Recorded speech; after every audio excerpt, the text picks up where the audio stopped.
Welcome to this edition of When the Biomass Hits the Wind Turbine, a discussion of sustainable living and what that means to you and me. I'm Jay Warmke. And I'm Annie Warmke. That you are indeed. And today we are joined by Destiny Dame, and we're going to talk about tiny houses, or small is beautiful. Is it? Yeah, okay. I remember in the 1960s there was like this book called Small is Beautiful. It was pretty cool. Isn't that It was beautiful? Small is Beautiful. So Destiny, welcome, and tell you. us everything there is to know about you. Well, everything there is to know would basically just be an inspiring natural builder, an advocate for minimalism, and, a woman who's trying to make her way in carpentry.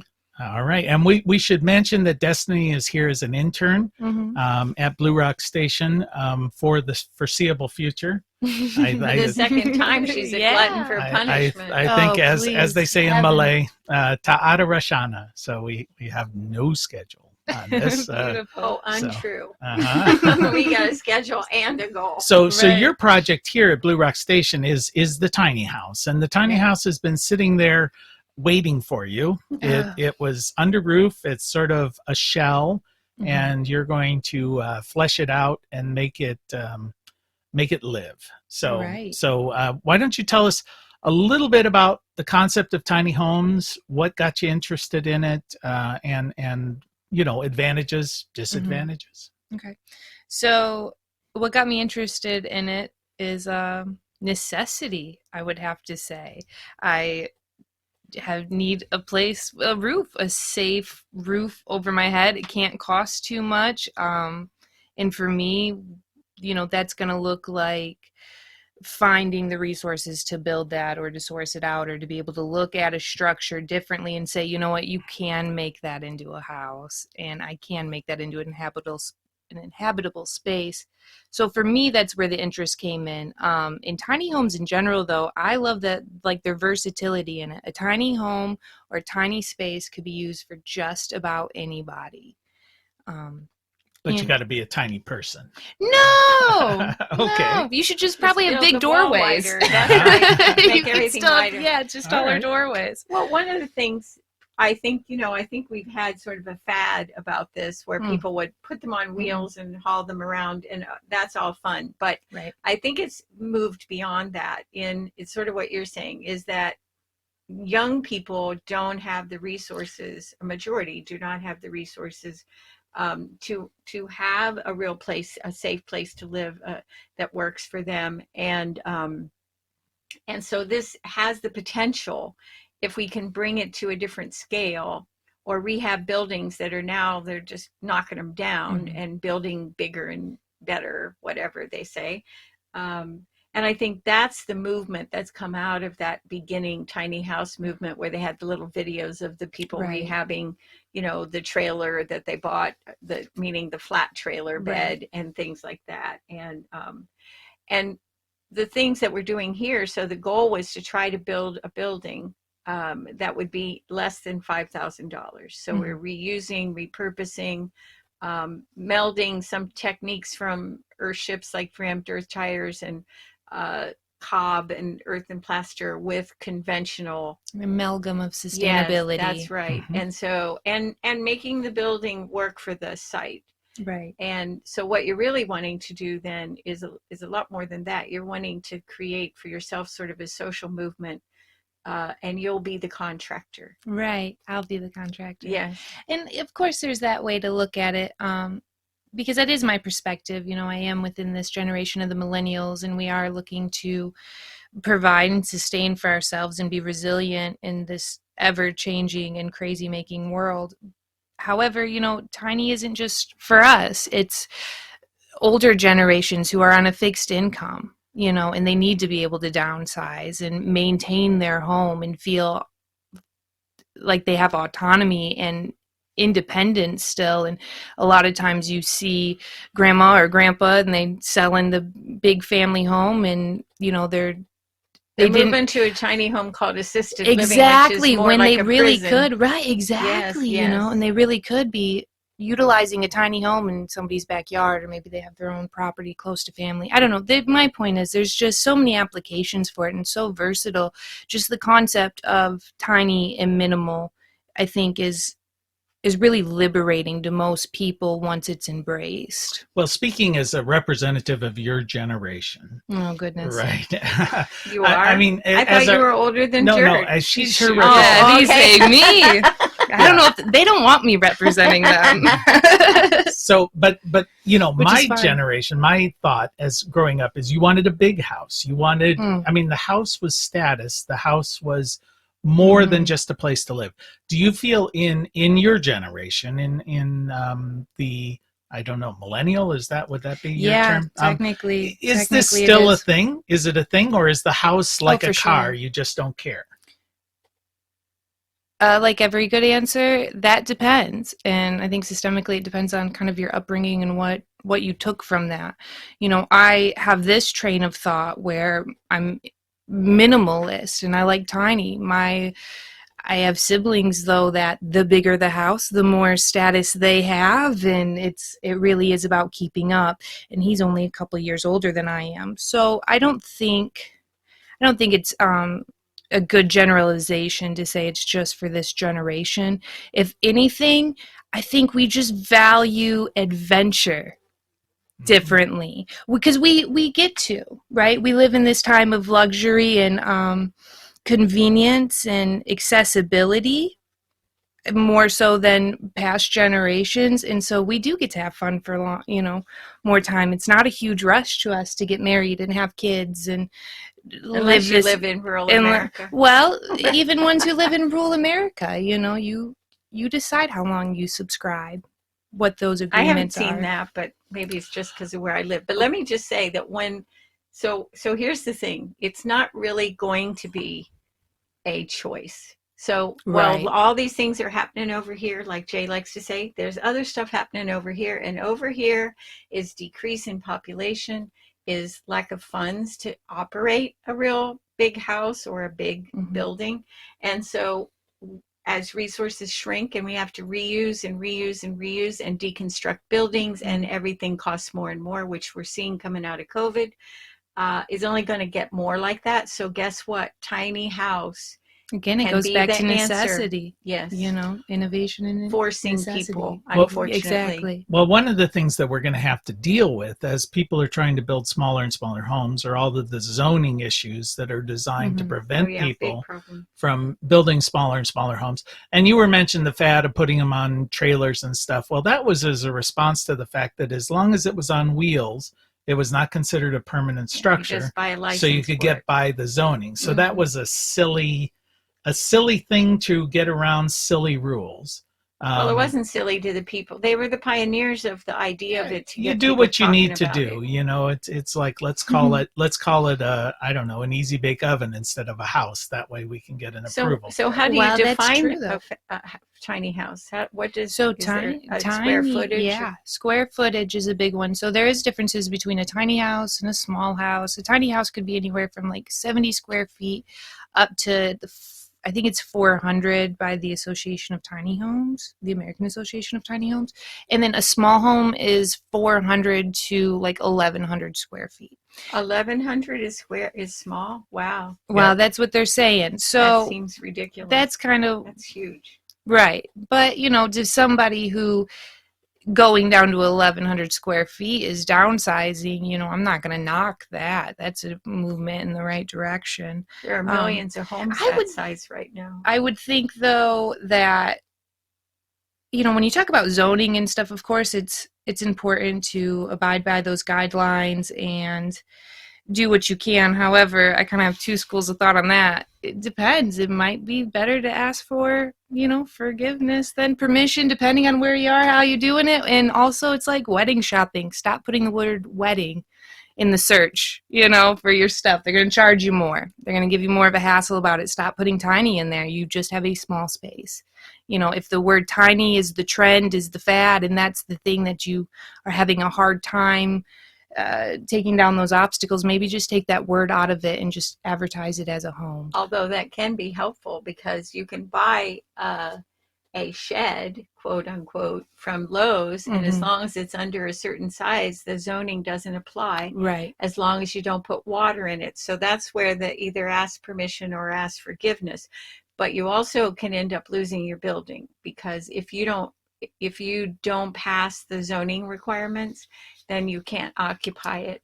Okay, Right. so we should use probably discernment. Use discernment. We should obviously. probably mention we're not advocating right. that Right. you violate your local Yes, zoning we are. laws. A little We're bit. like, go Okay, for it. A little bit. we're not officially. Jay's not. Jay's Jay's not. not. We're like, we're rebels with that. We- With right. cause. With We're cause. Like, go for Obviously, you want to make sure everything's safe, right? And you don't want to be, pardon my language here, but pissing off your neighbors or anything Well, you like don't want to that. swim upstream too hard, Right. because you're not going to win against Use the government. discernment. But yeah. Well, one of the advantages of having a smaller home, as you've said, is you're limiting your footprint, but you're also limiting the costs associated Mhm. with housing.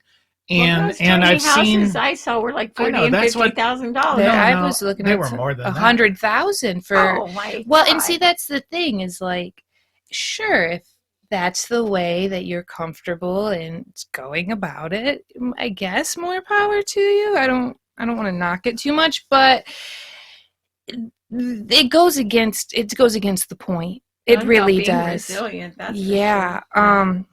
Yeah, it just sort of points out that people can mess up any good idea. Right. Absolutely. Humans, that's right. They just And do. I think that's where a lot of people are like, oh, this is a fad, this is a trend, because you see it on the home network show or whatever it is, and they're creating $100,000 tiny homes. They're like, this is my way to financial freedom, and it's like, no, it's not. You bought the Wow. Jaguar of mobile well, they probably homes, had cash. right? But I think, like what we're doing here at Blue Rock, to set a financial goal and say, I want to build this structure, and the goal is to do it under set amount, right? $5,000. And then the fun really then does become the reuse, the restore, the recycle, the hunt, the thrill of the hunt in it all to make it happen. You got to be resourceful. You got to be ingenuitive. And if that's not really your thing and you're looking for the cookie cutter, I guess have fun. Go do that. And try to keep your footprint small and think sustainably as much as you can, is my only advice in that. Well, that's where the word resilient comes in. As I said, as I've said many times on the podcast, is that the thing coming out of COVID is that we don't have resiliency as a culture. And so tiny house offers opportunity to be resilient, because you have a small space to maintain, less bills, unless you're at 100,000 and you didn't pay cash. And or you did pay cash, I should say, but the goal being, we have to find ways to be resilient. We have to be able to weather what's thrown at us by the government, by disease, by anything really. So the tiny house offers opportunity for some of that, I think. Well, Destiny, what do you think about the idea of tiny house community type thing, where you've set up your own little space, but you have common facilities as well? Using the nursing home analogy, not every person has a kitchen in their bedroom. Assisted living. Oh, they all have little sinks with little microwaves. Okay, well, like I said, every human can screw up a good idea. That was my answer. As you were going through that question, I can just say it now. That So was my you're answer. basically saying the reason I want a tiny house is I don't want to share any space with anybody. Correct. But that's me.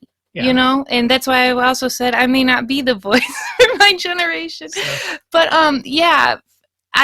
tiny home communities, like, that's an interesting concept. I think if the right people, the right intentionality, and the practice stayed true to whatever their guiding principles are, it's very the first beneficial. problem.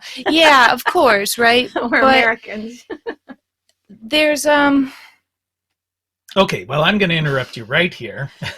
I made the mistake of pointing that we're at the midpoint, so everything stopped. Anyway, so I want to remind people you're listening to When the Biomass Hits the Wind Turbine with Jay and Annie Warmke, reminding you it is indeed the end of the world as we know it. And thank God. Thank God. An end of your house as we know it. And we're joined here by Destiny Dame. And Destiny, we're talking about tiny houses. And you were just saying how one reason you want tiny house is because you want to get as far away from other human beings as possible. I don't believe her. I really don't believe her. Well, that's one reason to put your house on wheels. Right. Where I guess it's more of this concept, right, of intentional community. With this kind of thing, if you were to do a tiny home village or whatever, at that point, sure, you're an intentional community, whether it's because you're in assisted living or it's a vet tiny situation, homelessness, or because you and a bunch of your cohorts thought it was great and you all had, the ideal organic situation happen. That's fine. But yeah, for me personally, no, I just rather have mine by myself in a town with like-minded people. If I lived in one of those, it'd have to be a dictatorship with me as the dictator. Well, because, and I worry about, it turning. I would worry about it turning into almost like the tiny house trailer park situation, depending in the wrong hands. Lord of the Flies. Right, exactly. What I always say is getting close to a cult. The problem with intentional communities or these other situations is it's humans involved. Right. I intentionally avoid communities. So. Well, so the thing that I see that happened after the 2008 financial meltdown in this country, is that banks for quite a while refused to loan money on anything that cost less than $50,000. Mm-hmm. So I'm wondering how banks feel about tiny houses, because, even when we bought this land, the deed restriction said you can't have something the size of a Lowe's shed. Well, less than 700 square feet. Yeah, you couldn't. It basically says we're not allowed unless it's right next to a house that already is more than 700 square feet. Mm-hmm. Yeah. So that's maybe one way of getting around it. Right. And then again, the tiny part, putting the tiny in front of it. Well, it's either going to be good. Yeah, and they're going to look at square footage on it. So you're going to have to feel it out. It all depends. You can't really blanket this. We're in our own situations and in our own financial communities, if you will. So it just depends. Well, maybe the way to get around it is kind of what you alluded to before. Don't borrow money. Right. Part of the whole thing is build it as you can pay for it. Get it all done. Then you've got a house. It's small, but it's free and clear. Right. You don't have that albatross. Well, see, and that's why I didn't have an answer, because you said it, and I was like, I don't know. I would never even think to go to the bank for it. Well, restrictions. Yeah. I mean, we need to know what the rules are if we're going to break them. And if we understand that perhaps if we want to build a tiny house, but it's a certain square footage under roof, we build a porch that has a roof on it that's connected to the building. Reverse is true too. We worked on a project where they got approval for a tiny building, and then they said, we want to put an awning because we want to protect the door because it was a cob building. And they said, oh, no, it's too much square footage for that area. So we said, well, don't see what happens if you don't attach the awning over the door. And they said, oh yeah, no problem, that's considered a separate building now. Oh wow. So know what the rules are. And also with the banks, you're right, there might be one word that if you use it or you don't use it, you get a loan or you don't get a loan. And most people are going to get loans for this kind of thing, because the reality is people have less than $400 in an account somewhere. If they miss one paycheck, they're homeless. So we have to think about it in that way, and that's where the reuse and the repurpose stuff comes in. Right. Although that requires a lot of skill set and the ability to store the things, and there's a whole different challenge with the building process then. Well, speaking of skill sets, what skills do you imagine? I mean, you're getting into this, you've worked on it some, but if you were to advise somebody who wants to begin constructing their own tiny house, what do you need to know? See how to hire her. Yeah, hire me. I'll teach you all about it. No, if they're to do it themselves, it's the first thing is, as anything, it's mental capacity and ability. So you have to be able to be flexible, adaptable, and resilient. Because as we're having this conversation, there's a lot of obstacles you're going to have to face and a lot of things that you're going to have to learn throughout the process. And if you don't realize that in the beginning, or you're not the type of person to see these endeavors out, I don't suggest getting into it. So we start or get a contractor. Or get a contractor, right? Do what you need to complete the project and live the way that you want to live. Other than that, though, basic carpentry skills are going to go a long way. And you can get that from kind of what I've done, which is workshops, internships, or even just asking somebody who who knows it. Hey, can I tag along with you? Hey, I have this project I don't understand, how to put this flooring in. Do you mind spending an afternoon with me? I'll make you lunch, So networking. Networking is a skill that you're going to have, and just tangible, tactical carpentry skills, some design skills as well. Of course, we've talked about finances. You're going to have to be able to handle your budget and well, you have to be able to, I think you have to start with other tiny houses, looking at other tiny houses. This isn't a YouTube kind of situation. Yeah, don't watch the stuff on HGTV. I can tell you what not to do. Budget, but you go to where there are, depending on what you want to do, go find other tiny houses and people who've built tiny houses on their own, if that's what you want to do, or people who've had contractors build those tiny houses, and find out what were the challenges, what were the problems. Then you have to create a plan, because otherwise you got nothing. And then you have to do what you're saying. You got to have a budget. You've got to move forward with that. And all of those things take amazing skill sets. And that's when people give up. It's the same with any building. You get to a certain point, you don't know enough, and you're not willing to reach out to other people. And I think the tiny house movement has great opportunity to build community for people to come together with these skill sets, or don't have the skill sets, and work together. Well, just assume also everything's going to take twice as long and cost 3 times as much as what you had decided. Yep. And another thing we always give the advice of is, if you're going to build something and you've never built anything before, don't start with your house, right? Build a birdhouse. Birdhouse, doghouse, bookcase, house, okay? Go get the skills, right? And confidence. Yeah, and confidence. Yeah. Well, let's talk a little bit about, I know that you don't have a vast portfolio of tiny houses you worked on. Let's talk about some of the features of the one that we're working on right now. Just some of the ways we have features. There's features in that show. We have you just gotta know what you're features looking out the wazoo over there. So there are a few things that you can do, with space. What comes to mind initially is like a fold-up table.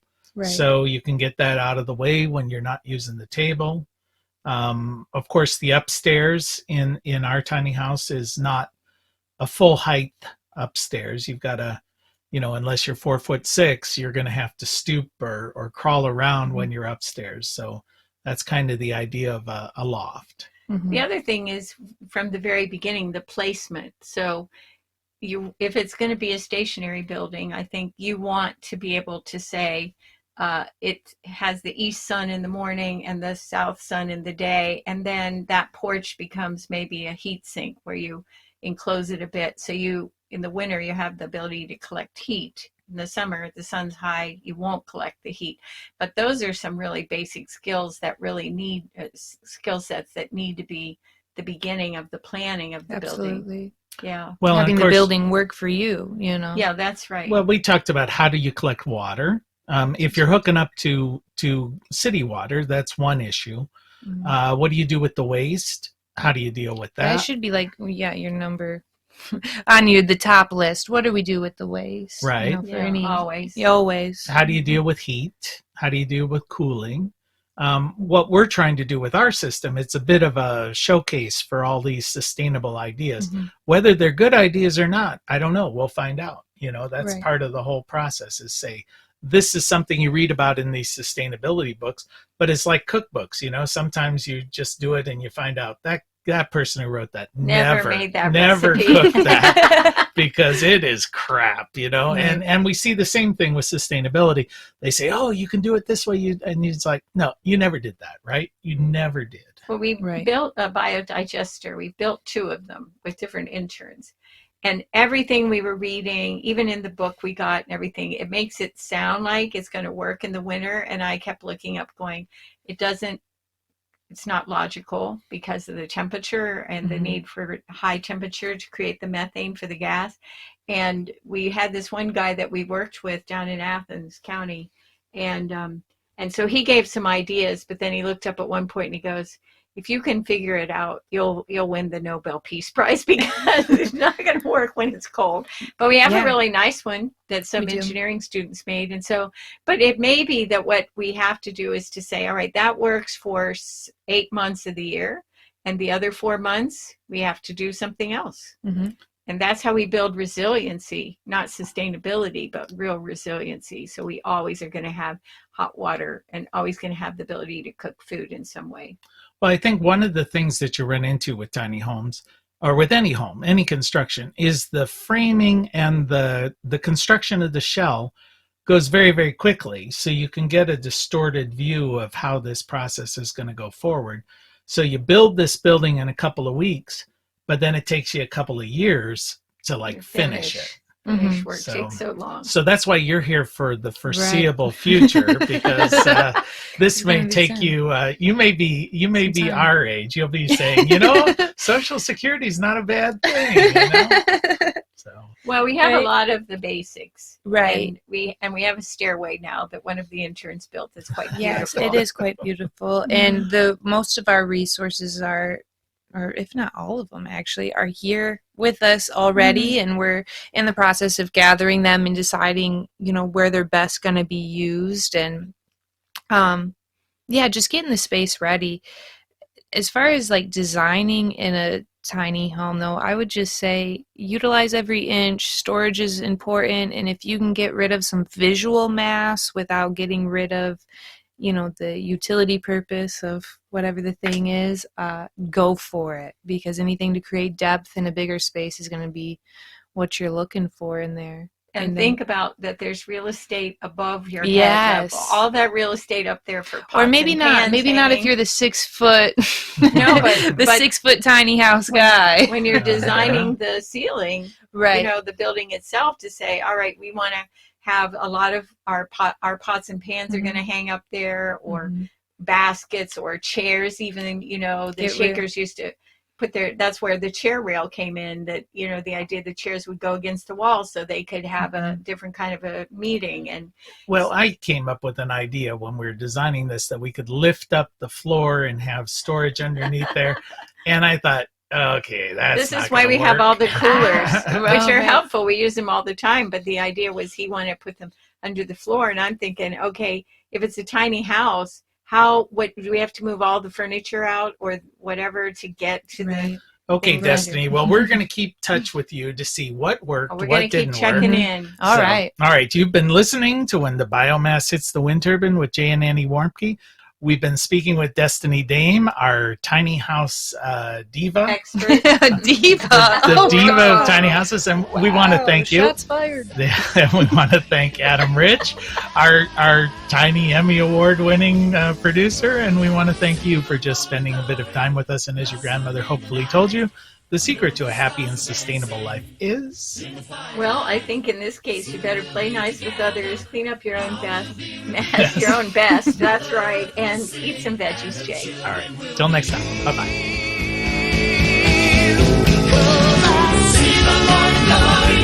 Blossom in the night, know the stars dancing in twilight. Soon we'll be together, all will be revealed.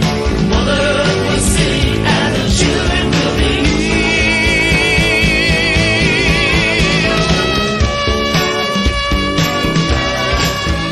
You can find more information on living sustainably in our unsustainable world at bluerockstation.com.